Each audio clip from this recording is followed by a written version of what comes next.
Welcome to The Deep Dive. We are diving into some really interesting stuff today, folks. We're looking into precognitive dreams. Yeah. Have you ever had one of those, a dream that later came true? Oh, absolutely. It's wild, right? It makes you question everything you thought you knew about reality, And today, we're focusing on the dreams of this Japanese manga artist. Her name is Ryo Tatsuki. Very interesting woman. She's got this manga from 1999 called TheFutureISaw, and So hold on. 1999, that's like way before. It is, yeah, before it gained any real attention. Right. So what happened? Why are we talking about it now? Well, think back to 2011, March 11th to be exact. Japan was hit by that huge earthquake, the one that caused the... Oh, yeah, the tsunami, right. Exactly, a massive tsunami, and of course, the Fukushima nuclear disaster. Devastating. Absolutely. And it was in the aftermath of that event that people started looking back at Ryo Tatsuki's work, and specifically this manga. Because, get this, the cover of the 1999 edition actually says, and I quote, "The great disaster will occur in March 2011. Whoa, wait. Seriously, she predicted that? That's what it says, plain as day, on the cover. Okay, but how? I mean, was she just, like, throwing out random guesses? Or... No. This is where it gets really interesting. Ryo Tatsuki had been keeping this detailed dream diary since 1976. So for like 23 years before that manga came out, she was writing down her dreams, every little detail. So The Future I Saw is based on her actual dreams. That's right. She took those recorded visions and turned them into this manga, which is pretty mind-blowing when you consider how specific some of those predictions were. Okay, my mind is blown. But wait, there's more, right? There's a newer edition of this manga. There is. A complete edition came out in October 2021. They call it The Future I Saw, complete edition. And it's got new updates, new prophecies, and a whole new level of chilling implications. And what does this new cover say? Well, it says, and I quote, "The real disaster will come in July 2025. July 2025. Yeah. That's like right around the corner. It is. So, I've got all this material here on Ryo Tatsuki, her history of predictions, these prophecies for 2025. Right. And I thought it would be fascinating to really dig into it. I mean, how can we not? Let's start with the stuff that she's already supposedly gotten right. Like, what kind of things are we talking about here? Well, there are some big names on this list, which is part of what makes it so compelling. One of the first is Freddie Mercury. Ryo Tatsuki dreamed of his death on November 24th, 1976. Whoa, 1976. That was years before. Way before Queen even, hit it big. Exactly, and 15 years before he actually passed away. On the same date. November 24th, 1991. No way. The exact same date. And some people who have studied her work even say that the wording in the news report announcing his death was very similar to what she described in her dream. Okay, that's creepy. What else? Okay, so another prediction involved Princess Diana. On August 31st, 1992, she had a dream about a painting in a European palace. She described this painting of a blonde woman holding a baby, and the name Diana was inscribed somewhere on it. 5 years later, on August 31st, 1997... Princess Diana died. Yes. That's... Again, that date alignment. Wow. Yeah. Okay.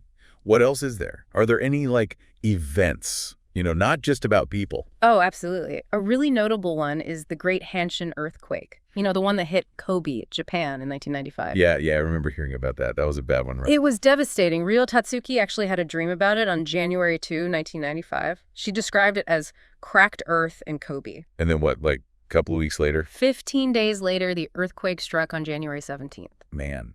So it's not just these big global events, but also things that are really specific to Japan. Precisely. And it's not always about these, tragic events. She also dreamed about more personal things like her own retirement.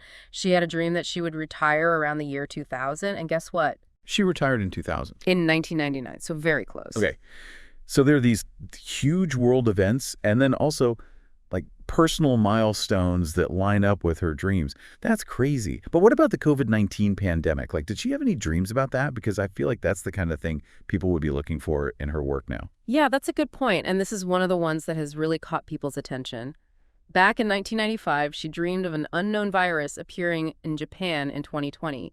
She described it causing this widespread plague that would peak in April 2020 and then potentially reappear around 2030. So she basically predicted COVID. Well, the details are interesting. The virus didn't completely disappear after April 2020, but Japan did see a significant decrease in cases. Right, after that initial wave. Yeah. And it wasn't just Japan. Everywhere seemed to calm down a bit after those first few months.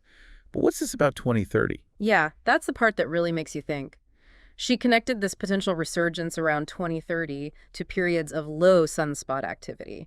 Apparently, sunspot activity was low in 2020, and is predicted to be low again around 2030. It's like she's suggesting there's a link between these solar cycles and outbreaks. That's really wild. So she's not just predicting events, but also maybe the underlying causes. That's one way to interpret it. It suggests a deeper understanding of these events, not just a random glimpse of a future moment. Right. Okay. So we've got Freddie Mercury, Princess Diana, the Kobe earthquake, retirement, a pandemic. Is there anything else? Oh, yeah, there's more. She also had a dream about meeting an Indian person, which was pretty vague, but then it apparently came true later on. And there's another one that involved the death of a Japanese rock star. She had the dream on April 25, 1982, but she didn't recognize the rock star in the dream. So how does she know it came true? Well, it turned out to be Yutaka Ozaki, who died on April 25, 1992, exactly 10 years after her dream. The interesting thing is, he only started his music career in 1983, so she wouldn't have known him in 82. Wow. That's so specific.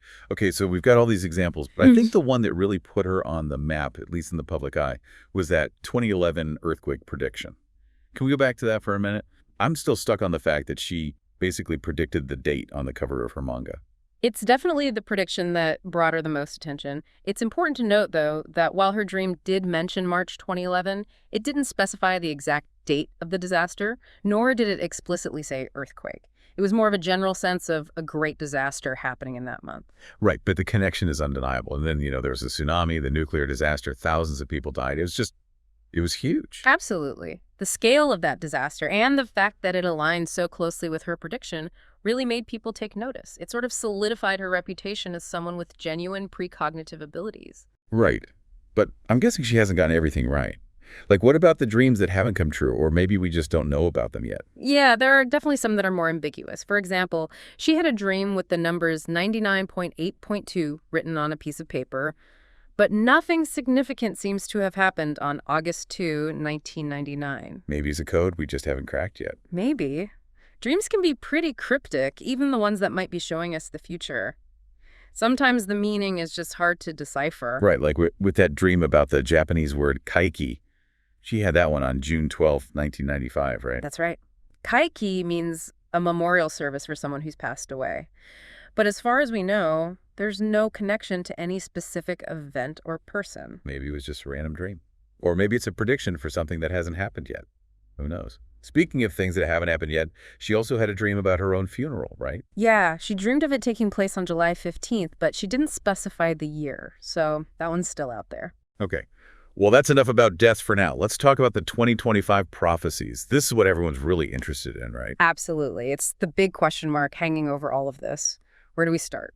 Let's start with Mount Fuji. She had a dream about a volcanic eruption, right? Yeah, back in 1991, she dreamed of this massive eruption with thick white smoke. She predicted it would happen within 15 years, so by 2006 or 2021. And it didn't happen. Not yet. But the story around Mount Fuji doesn't end there. In the complete edition of her manga, she added 2 more dreams about Mount Fuji, one from 2002 and another from 2005. So is she doubling down, or is she changing her story? Well, that's the interesting part. These later dreams are actually much more peaceful. She describes Mount Fuji as calm and serene. So maybe the eruption won't be as bad as she initially thought. That's one interpretation. Maybe the later dreams indicate a less severe eruption or a delay in the timeline. But then again, the 2021 edition still states that Mount Fuji will erupt in 2025, so who knows? Man, it's like she's messing with us at this point. But hey, Mount Fuji does have a history of eruptions. It's not like it's impossible. Oh, absolutely. It's erupted 17 times in the past 1,000 years, with the last major eruption in 1707. That's over 300 years ago, which, geologically speaking, could mean it's due for another one. Okay, so maybe we should keep an eye on Mount Fuji, but I think the one that's really got people spooked is the tsunami prediction. This one's for July 5th, 2025, right? Yes, that's the one. And it's got a lot of people talking because of how detailed it is. It starts with a dream she had back in 1999 while she was in India. She dreamed of the Sea of Japan bubbling like it was boiling.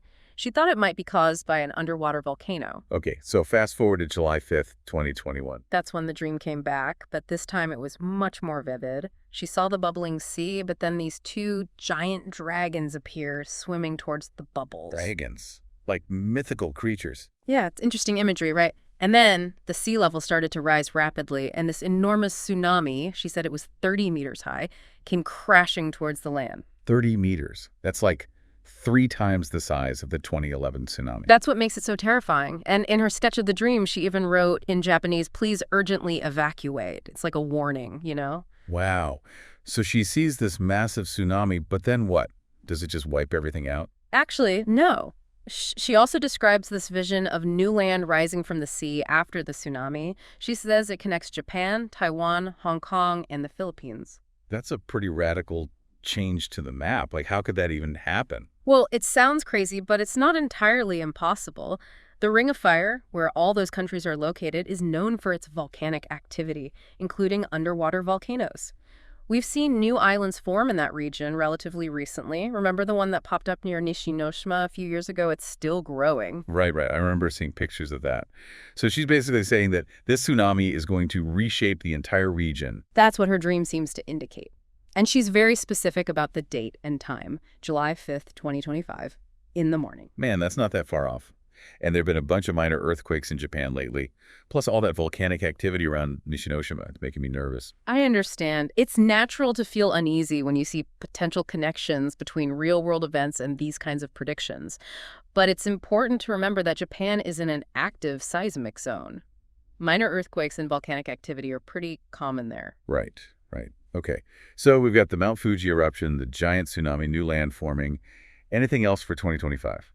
Well, there's one more piece to the tsunami prophecy that's particularly eerie. She actually had a dream about a tsunami much earlier, back in the summer of 1981.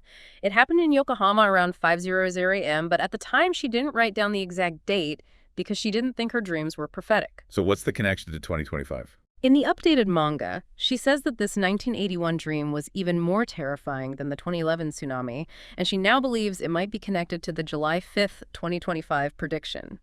She even remembers that she was wearing short sleeves in the dream, which helps her distinguish it from the 2011 event where the weather was much colder. So she's had multiple dreams about a tsunami hitting Japan, and now she's linking them all to July 5th, 2025. Exactly. And here's another interesting detail. After the 1981 tsunami dream, she had a vision of this incredible, vibrant world. It was like a paradise. This could explain why the girl on the cover of the complete edition of her manga is no longer crying. You're right. In the original 1999 version, the girl was crying and covering her left eye, which in some cultures symbolizes the past. But in the new version, her eyes are open, and she even has a so-called lucky line on her hand. It's a powerful visual shift. It's like the message has changed from one of despair to one of hope. Maybe the calamities are just a prelude to something better? Maybe. Or maybe she just got tired of drawing a crying girl. But you know what else I noticed? The wording on the covers has changed too. The original said Great Disaster, but the complete edition says Great Calamity.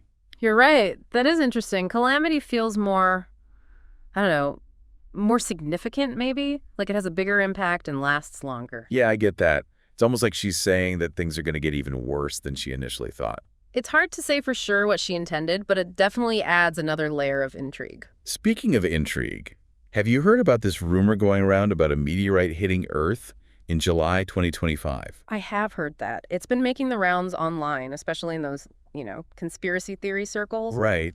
And there's even a YouTube video that connects this meteorite theory to Ryo Tatsuki's predictions. Yeah. It even mentions Elon Musk wanting to colonize Mars before 2024. Like he knows something's coming. It's important to remember, though, that Ryo Tatsuki's dreams haven't mentioned anything about meteorites. Her visions are all about underwater volcanoes and tsunamis. True. Okay, so let's get down to the big question. How accurate is she, really? Because we've got all these different numbers floating around. One source says she's predicted 13 out of 15 events correctly, another says 9 out of 15, and then there's another that only counts the ones that have already happened. Yeah, it gets a bit tricky when you start trying to quantify it. I think the main takeaway is that a significant portion of her documented dreams have aligned with real-world events, which is pretty remarkable. Whether it's 9 out of 15 or 13 out of 15, that's still a lot higher than you'd expect from random chance. Right. And even if we take the most conservative estimate, that's still pretty impressive. It is. It makes you wonder if there really is something to this precognitive ability, and if so, how it works. Yeah. Okay, so to wrap things up for our listeners, Ryo Tatsuki, this manga artist with a knack for dreaming about the future, She's got a track record of seemingly accurate predictions, including some pretty major events like the deaths of Freddie Mercury and Princess Diana, the Kobe earthquake, and even the COVID-19 pandemic. And now, all eyes are on her 2025 prophecies, which include a potential eruption of Mount Fuji and a massive tsunami on July 5th that could reshape the map of Asia. We've talked about the different interpretations of her predictions, the meteorite theory, the symbolism of the manga covers, and of course the fact that nobody can say for sure what the future holds. Right. But regardless of whether you believe in precognitive dreams or not, Ryo Tatsuki's story forces us to think about the possibilities. It makes us question what we know about reality, about time, about our own place in the grand scheme of things. Absolutely. So here's our final thought for you. What do you make of all this? What's the most compelling aspect of Ryo Tatsuki's 2025 prophecies for you? And how does the possibility of these events, however you interpret them, influence your own perspective on the future, on the world we live in? We encourage you to do your own research, read the source material, and keep an open mind.